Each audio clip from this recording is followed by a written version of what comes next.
रंभ जल में बैठ करके समाधि में जब ध्यान कर रहा है तो इंद्र को पता चल गया था, और इंद्र को यह खतरा हो गया कि ये अगर समाधि में जीत गया तो इसे तो वरदान प्राप्त हो जाएगा ब्रह्मदेव का, और ये वरदान में स्वर्ग ही मांगेगा। तो इंद्र ने क्या किया कि इंद्र ने मगर का रूप धारण कर लिया। इंद्र देवता माया से मगरमच्छ बनकर के सरोवर में उतर गया, और रंभ के पैर सहित उसे निगल गए। इंद्र देवता खा गए, उसे मार डाला।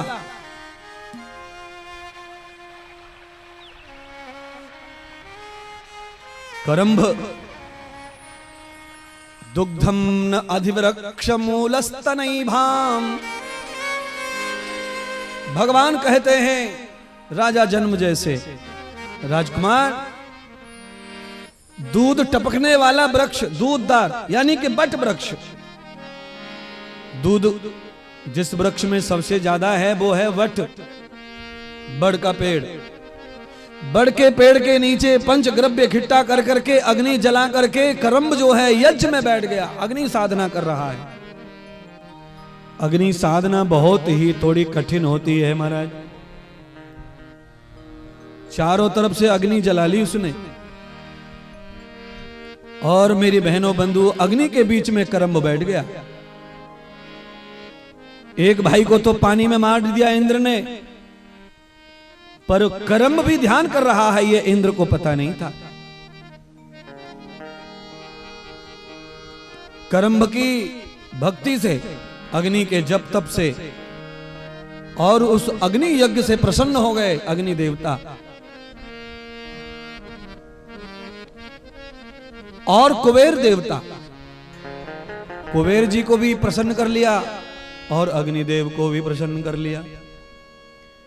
कुबेर देवता ने तो प्रसन्न होकर के वरदान दे दिया कि तुम यशस्वी धनवान बनो।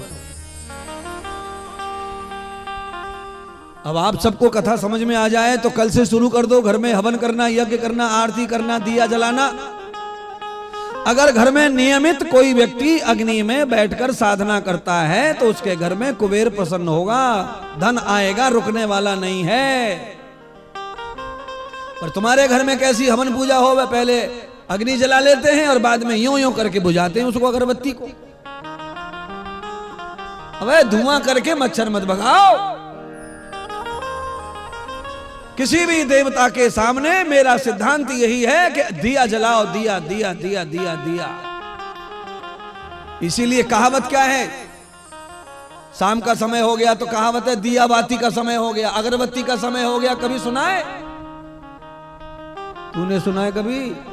नहीं सुना है गुरुदेव। तुमने सुना है अगरबत्ती का समय हो गया? क्या समय हो गया?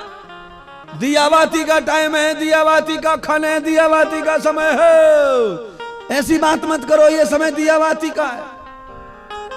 तो दियाबाती कहां लगा रहे हैं आजकल? तो अगरबत्ती में दे फुक्का मार रहे।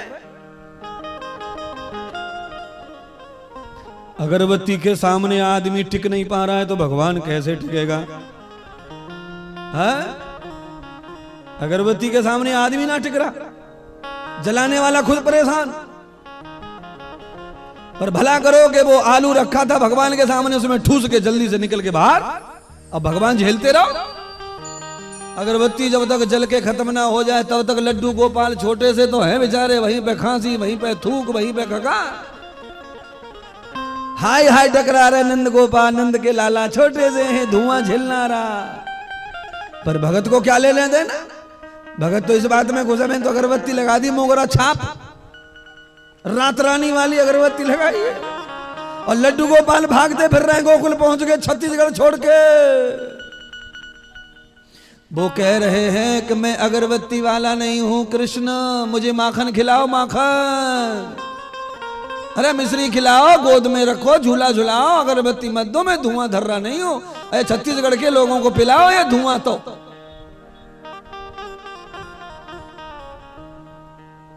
गुरुजी आप तो एकदम सही सही बता रही हैं, तो सही लग रहा है। हाँ अच्छा, आप अपने बच्चों को, छोटे बच्चों को धुआं में क्यों नहीं रखते? एक दिन आप अपने कमरे में धुआं कर दो ना, नीम के पत्ते लाके कड़वा धुआं, और बच्चों को बंद कर दो, देख लो पता चल जाएगा खुश होंगे कि रोएंगे कि मरेंगे कि जिंदा रहेंगे। तो महाराज फिर क्या करें, धूप बत्ती अगरबत्ती ना, दीपक दियावाती, यज्ञ करो यज्ञ, दिया जलाकर ही भगवान की आरती करो और वही भगवान को अर्घ करो आरती का, दिया का।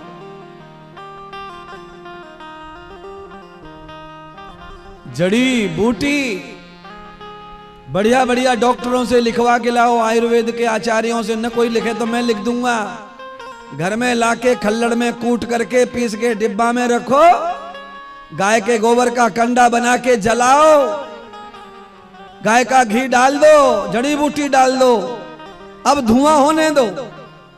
देवता खुश, तुम खुश, और जो बीमार पड़े घर में दादा अम्मा वो भी खुश। धीरे धीरे पूरा घर स्वस्थ हो जाएगा, निरोगी हो जाएगा महाराज। पर तुम तो बीमार करने के आयोजन में लगे हैं, पुण्य के चक्कर में। भगवान को प्रसन्न करने का लालच सही होगा तो सही लाभ भी होगा, और लालच में आदमी अंधा हो जाए और उल्टे पुल्टे कुछ भी काम करने लग जाए। कोई बलि चढ़ा रहा है, कोई बकरा काट रहा है, कोई भैंसा काट रहा है, कोई क्या काट रहा है, सब भगवान की प्रसन्नता के लिए अत्याचार हिंसा में लगे हुए महाराज। हाँ, आज कथा चल रही है भैंसा काटने वाली महिषासुर की। आज की कथा से ही दूध का दूध और पानी का पानी हो जाएगा कि ये बेचारे भैंस के बच्चे काटने चाहिए कि नहीं काटने चाहिए। कौन सा भैंसा था जिसे काटा गया? हाँ? सब लोगों को फांसी लगती है क्या? सबको फांसी देती है क्या सरकार? सब तो मनुष्य है ना, पर मनुष्यों में से किसी को फांसी देती, किसी को नहीं देती। पर हमारा हिंदू धर्म बस एक भैंसा कट गया तो फिर अब तो भैंसा कटने के लिए ही बना है। बस एक बकरा कट गया तो अब तो सब बकरे कटने के लिए ही बने। एक मुर्गा कोई मर गया तो सब मार खा जाओ। ये गलती पे गलती, गलती पे गलती, रूढ़िवादिता, ये निकम्मी परंपरा, अज्ञान परंपरा। बदलो बदलो बदलो बदलो।